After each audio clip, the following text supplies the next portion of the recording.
Kerberos immediately shows itself to be an extreme danger to them, as it faces Chalice and proceeds to steal all of his change cards, reverting him to being just Joker. However, Kanzaki is far enough along into his change into a Joker that Kanzaki's gained the power to sense active undead. Despite this, Hajime is more able to resist the Joker's power and keep himself sane this time, as right now he has something to fight for. But this is all intended to force someone, anyone, to seal the Joker and get him out of the way. He then steals Mutsuki's cards as well as the other riders come together, Tennoji gloating at how he's created the true ultimate life form, the ultimate undead! トライアルシリーズもティタンケルベロスを生み出すための実験に過ぎなかったの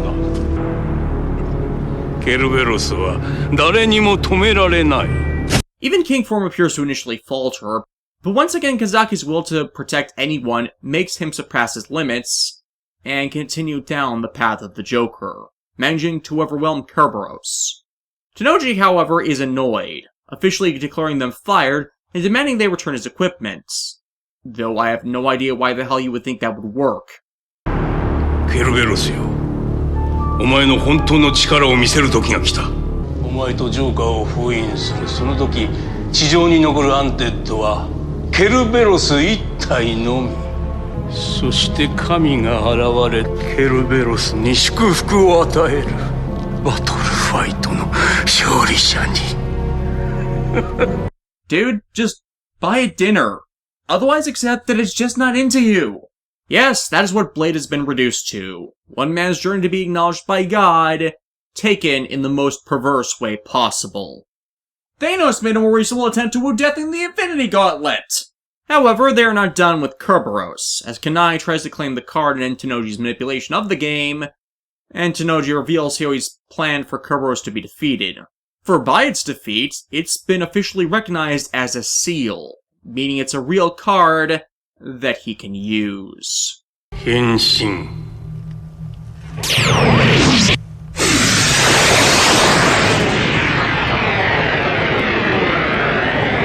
Oh crap, this is not good.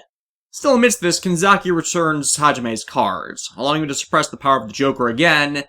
However, he falls comatose, allowing, of all things, the human undead to emerge from his card.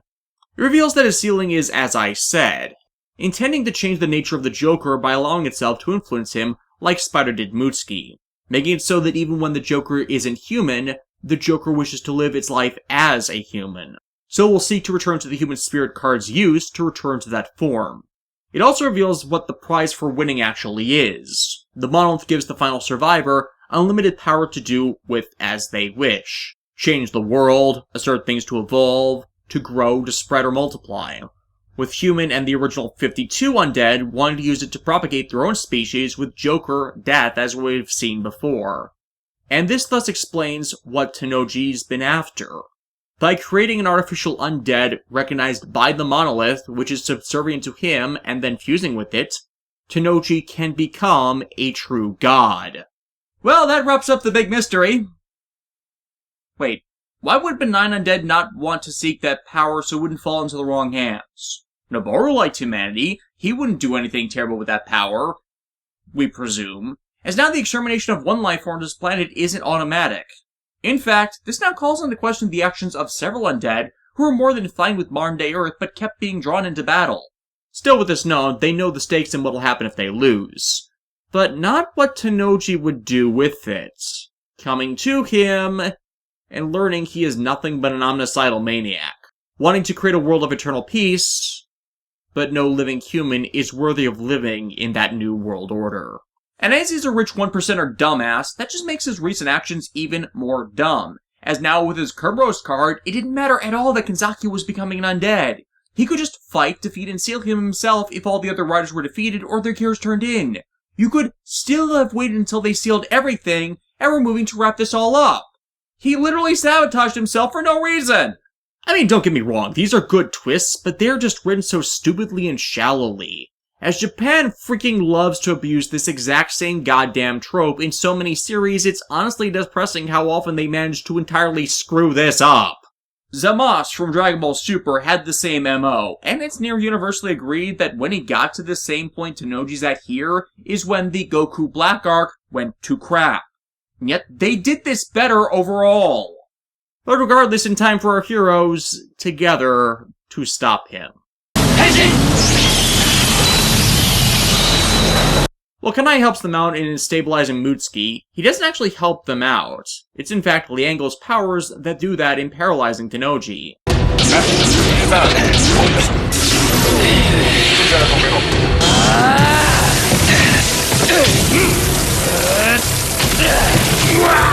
He tries to say they can't stop him. He gave them their power. He made them.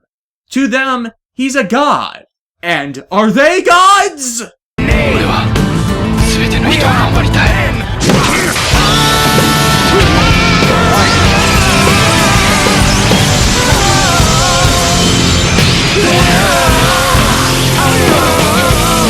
With his power gone, he protests what they've done, trying to beg for them to seal the undead before it's too late. But this is where Kanai comes in and just murders him, having used the lot of them, and sadly Kanai is not someone who can be counted among humanity's allies. With Tennoji now out of the way of the monolith's power, it will awaken when the undead are down to 1. Tachibana looks through Tennoji's equipment for any additional information, finding the monolith with Hajime telling him what it is. However, upon touching it, the monolith awakens, meaning the true battle fight has now begun, so the danger of the undead's win condition has now been restored. Mutsuki is treated for injuries he sustained in the previous fight, taking Nozomi out on a date afterward, and explaining he almost done with the whole Rider mess. 選ばれただけじゃ本当はライダーじゃないって本物のライダーになりたいって思った運命なら負けちゃいけないってでももうすぐライダーにならなくていい時が来るそれって運命に勝ったってことなのかな Hajime in turn spends time with Amane, knowing the time he has before being sealed is fast running out, especially as Kanai comes to remind him of their looming fate. Hajime tries to reason with Kanai, saying that if they avoid each other, it will remain unresolved indefinitely. However, with the monolith's reawakening, Kanai has a means of fighting him properly. But upon seeing the picture he's carried, we flash back to how this all started. Kanai was the one actually responsible for killing Shin Kurihara. His blade stabbed into him after it was deflected from hitting Chalice. 父親を殺したのは自分だと教えてやらないのか From a certain point of view. However, Kanai knows he has Hajime in a catch-22. If he fights and seals Kanai, everyone dies. And the same will happen if Kanai wins. He tries to use changed Kerberos to try and substitute seal him since it has the power to absorb and seal undead within it, but Kanzaki dives in the way of that, losing his rouse card in the process. Hajime withdraws, trying to stave off the inevitable, as Mutsuki is met by Tachibana with a plan to fix this. Use Liango's power to unseal the human undead, then they can seal Kanai and Hajime, and everything will work out, but Mutsuki refuses. 俺も信じたい That is a bad plan. That is a very bad plan. Frankly, I'm kind of on Tachibana's side here, as it's the practical solution. But before he can try and implement it, Amane calls Hajime, and the bond the two possess reminds him, and finally convinces Tachibana, that Hajime is not their enemy, leading him to do the stupid thing. 何のつもりだジョーカーは相川はじめは渡さない Thus, even if it might lead to the end of humanity, he's going to have faith in the human spirit Hajime bears. Thus, it's Garen against Category King, and with Tachibana's far lower fusion rating with his undead, he's at a massive disadvantage. この距離ならバリアは張れないな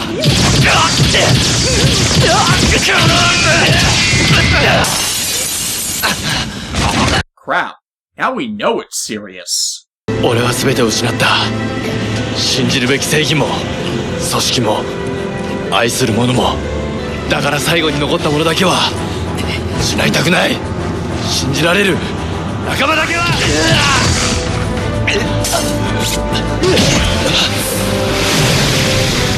バカなお前は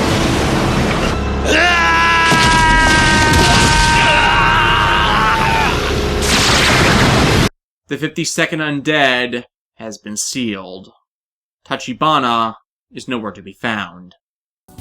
ダイヤのジャックのライダーまさか忘れかけていたバトルファイトの記憶が蘇ってくる変身 No. But that would have been funny. But with the winner chosen, the monolith appears before him, and despite Hajime telling it he doesn't want the prize, it unleashes the minions that would destroy the world. The monster theme Joker is tied to cockroaches.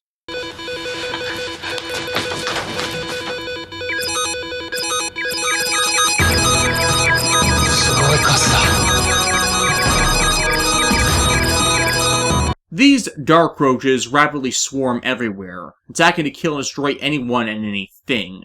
The remaining riders simply overwhelmed by their unending number. This is how the world ends. Not with the bang, but with the clicking mandibles of infinite insect kaijin. Wow, that is a weird way to take the T.S. Eliot quote. The unending battle, revealed to have been going on for a full week now, is driving them to complete exhaustion, with no way for them to stem the horde, leaving them with only one option: seal Joker and see if that will stop them. The problem is, Hajime has disappeared, and despite finding Garen's buckle, Tachibana is still MIA. Amidst this, however, despite the entire group being holed up in Shirai's house, Amane returns home, thinking Hajime might be there waiting for them, remembering the promise he made to return, and how late he is in coming back. Only to be saved from the dark roaches by Joker's intervention. あの家には近づくな。俺はお前らの親でも何でもない。お前らを生み出したのは俺の意志じゃない! He finds himself incapable to return to Chalice's form now, ultimately trying to force his own death to end this, but it proves fruitless. アンデッドが死ねるものか。Amane's actions, however, have given the others a lead to catching up with him, and learn this is the cost of them not sealing him. Though Kanzaki then realizes that remote should be their way out of this. Unfortunately, it doesn't work. The second one undead is left, the seal on the others locks completely. They need to have done this when Tachibana asked to lock in stalemate, which, had Mutsuki unsealed Noboru before he put down Kanai, would have happened. Thus, they are only left with one final resort.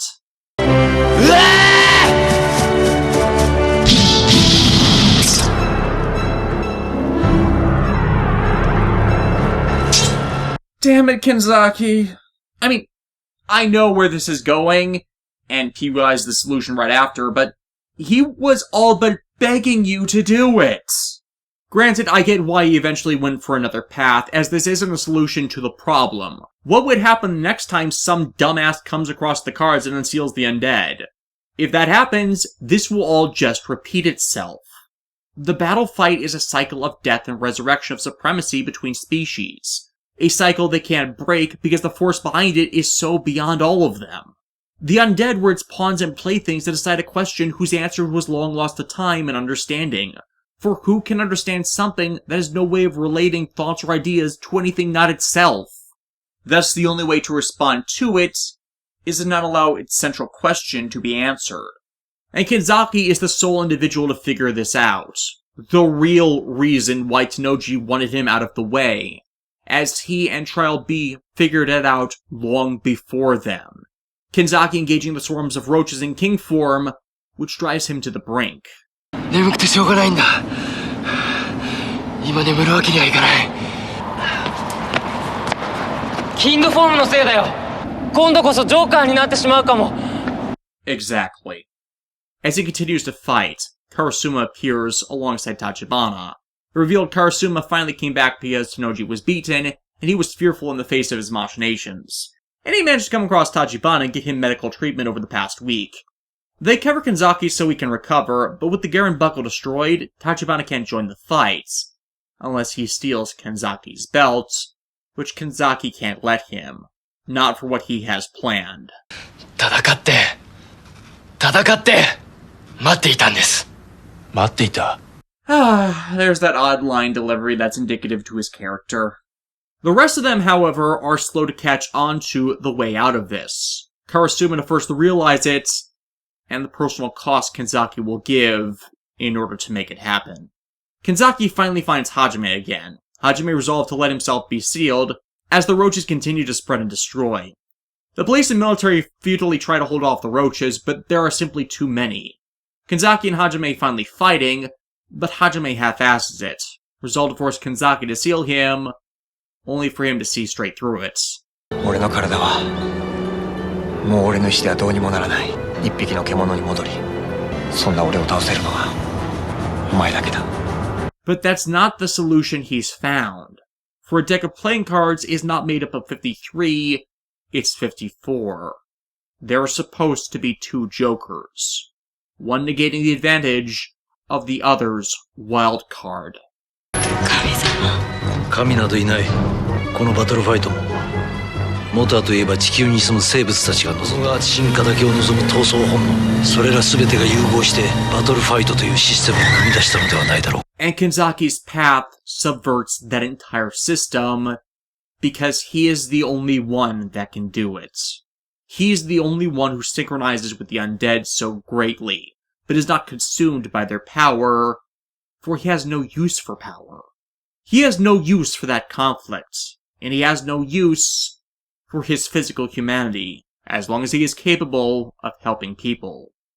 And thus, Kanzaki does the most selfish and yet selfless thing he could ever do. In refusing to give up Hajime for a passing peace that could so easily be disturbed the next time the undead are unsealed, he takes the more difficult road, and locks the game in eternal stalemate. バトルファイト再開しろと。最後の一体になるまで俺は戦わない。 The question, who is strongest, who deserves to rule, that this entire game is meant to answer, will now never have one. However, it comes with the ultimate cost. He and Hajime can never risk seeing one another again. If they do, they'll be tempted to bring this battle to completion. That is part of every instinct engraved within the undead to do this. 統制者は俺たちに戦いを求める。それがアンデッドの運命だ。俺は運命と戦う。そして勝ってみせる。 It is a very fundamental aspect of man, that when faced with destruction, any alternative will sought to be grasped. And with his last words in the series, he encourages Hajime to stay among humans. Cherish them as he has before disappearing into the world. The undead cards minus spirit are turned over to Karasuma to be locked away out of the reach of anyone, everyone returning to normal lives. Mutsuki returning to his basketball in Nozomi, Hajime finding happiness with Amane and Haruka at the cafe, and a lone biker riding off into the deserts, away from and protecting all life. Kamen Rider Blade is very much the definition of a mixed bag, though I'll admit the campier elements to it certainly helped to make it work. While its early stuff wasn't very good, it at least had a defined identity to it, and the camp made it so bad it's good. And it's easy to have fun with the early material, which ultimately does succeed in getting you to like and be invested in the stories of these characters, so I do understand why it has a cult following. The 20s to early 30s, though, are the worst of the show, as it's amidst a paradigm shift to the tail-app content that builds off the early stuff to finally have a defined direction, enemy, and conclusion, that, frankly to me, amounted to little at the end. However, despite the threat of the undead winning being the big crisis related to their monster faction, the majority of them are just boring and generically stock antagonists who feel they have little actual impact or influence on everything that happens. The closest we get to that is Isaka and Spider, the former because the creation of Liangle had a story arc to it, and the latter due to his influence over Mutsuki that barely has him be a tangible force in the show beyond evil corrupting influence. Which, again, to compare to Trent and Dino Charge, doesn't actually require the Force doing that to actually have any persona behind it. Nor really shows one unless they go all Jekyll and Hyde, which Mutsuki doesn't. Hell, most of them do not even have a personality, so it's not like they're even beating up a charismatic or interesting in-action monster of the week, or the attacks are part of a bigger agenda by someone in command of the monsters until the very end. I know that's half the point, and I was disinclined towards the Royal Club Undead showing up, but that's mainly because I found the Royal Club Undead to be dumbasses with no real tangible goal beyond claiming the prize. with no other merit to them, which thus end up making the show, well, kind of a slog to sit through. As the biggest sin against it really is, some of the time, I feel like I just don't care about what's going on, even with the threat of the world ending. And the only reason I still end up watching is the characters I have come to care about, who managed to leave a good impression on me early enough in the show to want to follow along to the end.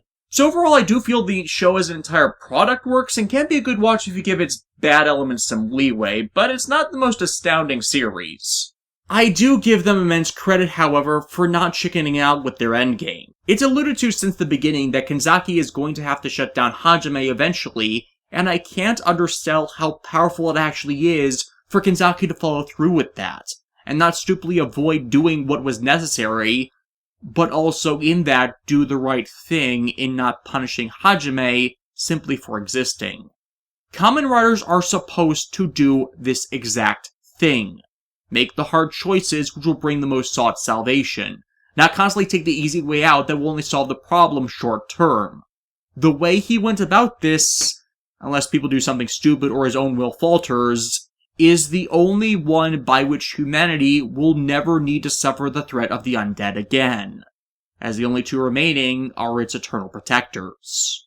Unfortunately, the way Kanzaki went about it has legitimately given him the darkest personal ending for a character in this franchise, and I say that with full awareness that Fi's ended with Takumi literally dying on screen. But Kanzaki's is the darkest because he will have to suffer forever, as every connection he's ever made will in time be severed beyond the veil of death, bar the one who he can never risk seeing in person again, lest everyone else become victim to them destroying the world. And remember, this is the guy whose entire motivation for being a hero was because he never wanted to let people die like his parents did, and he will be forever helpless as everyone around him will die of natural causes. And it's not like you could try and make everyone undead. That's the same as killing humanity, as there is no guarantee that they will endeavor to retain their humanity like he has. But there is also no guarantee that isolation won't over time kill the humanity that he has left within him.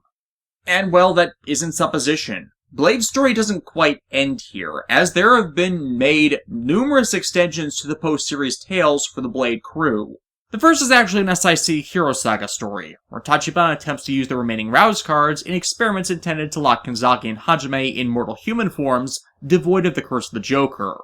Sadly, this only results in the chameleon undead being unsealed and taking the rider's various forms, before a Black Joker, Kanzaki himself, intervenes, ending it all by giving up his cards. It hopes Tachibana would succeed, potentially not trusting himself with them, it is unknown. Though it is disappointing that his official Joker form is just another Black Joker. With the albino Joker and missing Ace, we all expected him to show up as the Navy Joker, as is Kanzaki's fandom nickname for his Joker form, again in relation to his normal suit colors. Continuity-wise, he next shows up in Decade's final episodes, still endeavoring to protect the world and fighting Decade to stop the universe merger, and thinking Decade is the one responsible for it, when he, the writer, never was, and it was Dai Shocker's doing.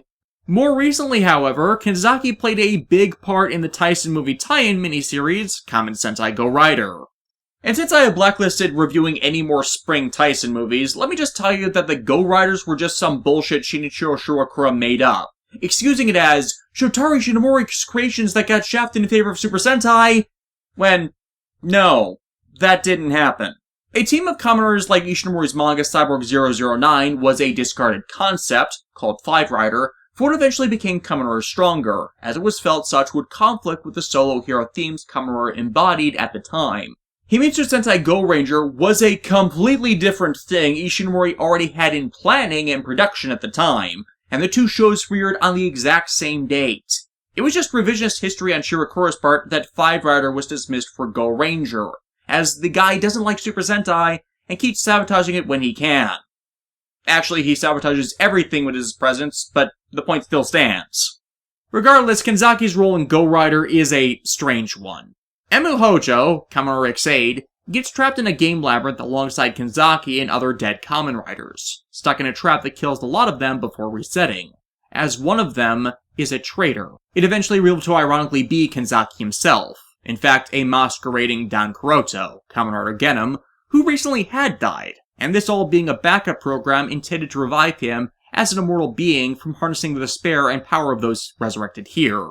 Kenzaki's role in this is to be called in to enter this game world, and by his Joker powers cause the system to break, leading them to face down Genom in one final stand for their freedom. Kuroto Dan would then be revealed to be the most mimetically popular character of Kamen Rider X8, leading to his resurrection in the main series, and thus making this final climactic death utterly pointless. Still, it was nice to see Kenzaki back for it, and how he hadn't completely cut himself off from humanity just yet. The final two, however, are not as happy. The former, Kamen Rider Blade Twilight, tells of Amani's final days as an old woman, Hajime staying with her to her final days, while Tachibana has used experiments to extend his life so as to keep an eye on the two Jokers, and rumors have reached both of a monster intervening in an African war and slaughtering both sides while protecting refugees. This is in turn followed up on in the Kamen Rider Blade novel released in 2013, where in the 2300s, Kenzaki's long existence has indeed taken its toll, and now is seeking a way to recklessly end his own life, as he now seems to care for little, as he cannot remember the good things that happened, only the horrible things he's experienced by constantly being the one to last through years of war, violence, and at times torture. He doesn't have it in him to care for the cost that end will bring anymore, and once more shows why his is the darkest personal ending of any Kamen Rider. As if humanity is to live on, then his suffering never will. While none of these, with exception to Decades, are acknowledged as canon, they still paint the same ultimate picture. Kenzaki struggles throughout time to keep his promise, but it is still an open question on whether time will finally catch up to him and destroy the humanity he has. I honestly hope he doesn't lose, but with how Toei infrequently revisits early Heisei series, who's to tell? Beyond Kenzaki, like I said, most of the cast is pretty likable, having their own roles, arcs, and connections in the story that give them all importance, though admittedly again, not without their own faltering steps. Board mostly seemed worthless as a story point with how it was seen so little of in the show, and Kotaro over time became a hindrance with his nonsensical stances. But this is certainly a series that you should watch for the characters, as vanilla as their reputation is, for they avoid most of what drives me up the wall for Toei protagonists. If the show was just a bit more focused and not had some of the problems it did, I would certainly rank it more highly, but at the end of the day, I think it rates in at just a bit above average for the franchise. Around where I personally rate Black RX, in that you watch it for the characters, but have to just tolerate the more insipid elements of the given series. And now, finally, it is time for the Rider rankings, and... damn it, Riders, you just had to be unspecific with the powers this time around. Here's the thing. Most of the Blade Riders remain at the same power tier, with only Kenzaki and Hajime being Outriders due to their more personal special abilities. Outside of those, the Rao system is balanced in a rock-paper-scissors alignment of powers and abilities, but the show, despite making each Rao's card a unique power-up, makes horrible use of those Rao's powers, with less than half of them ever being seen either individually or in card combos for the team's finishing moves. Thus, despite Kenzaki supposedly having the power to stop time, we never see him do it. Thus, we don't know the full range of that ability beyond what we see the undead doing, though Rao's powers regularly are shown to work differently, or not at all like the undead in contrast. Thus, it makes him among the most frustrating writers to judge, as I don't know what works and what wouldn't with regards to his powers. From what we see, Blade is an excellent fencing swordsman in having the capability to keep opponents at range, so those lacking melee weapons are disadvantaged. He has a high tolerance for pain beyond his gear's natural defenses, and is a straight electric elemental. Jack Form enhances his agility, but suffers from him having no range attacks, though King Form raises his defenses through the roof alongside giving him a stronger sword. This all making him a very balanced combatant, though with several glaring flaws others can still take advantage of. Most of which in turn then have been dealt with by Kenzaki's mutation into a Joker. Though, as we saw with Hajime and the many undead they fought, just because you can't kill an undead doesn't mean you can't incapacitate them from battle.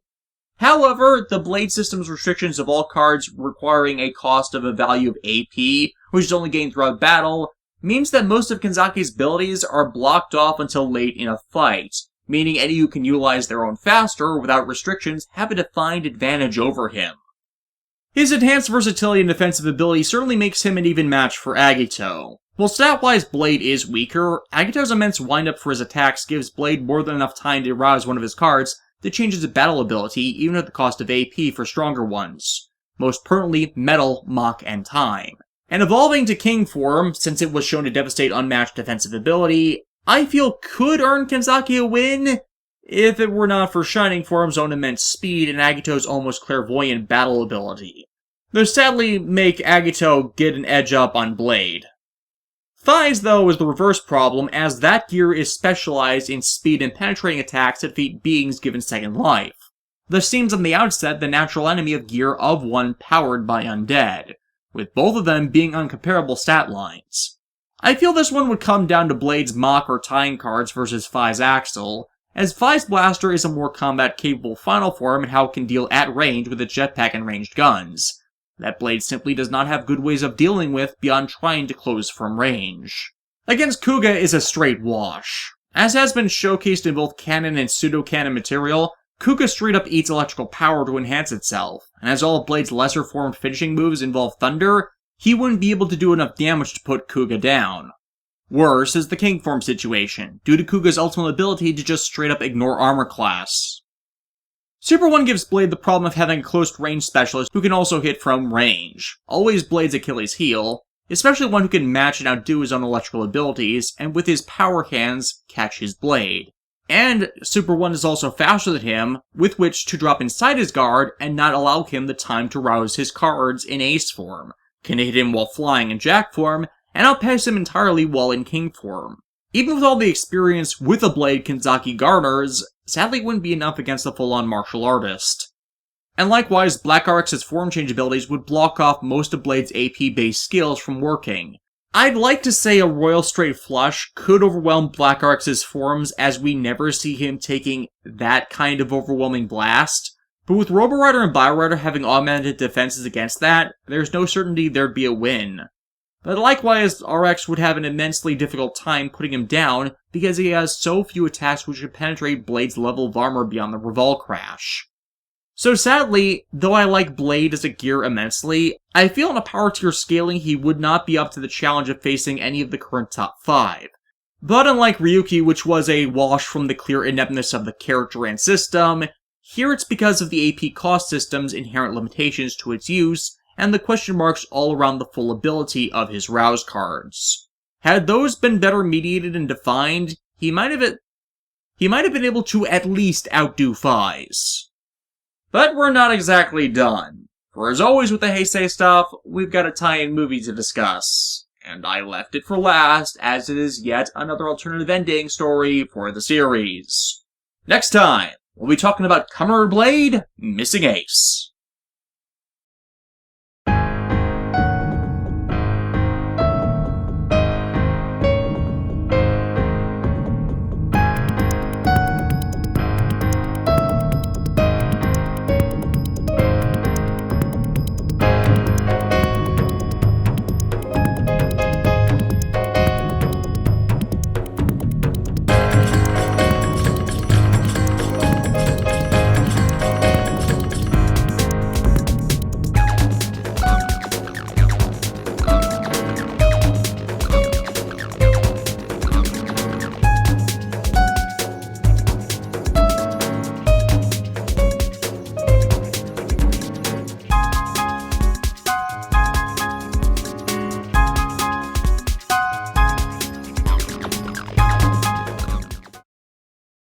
Dude, just buy a dinner.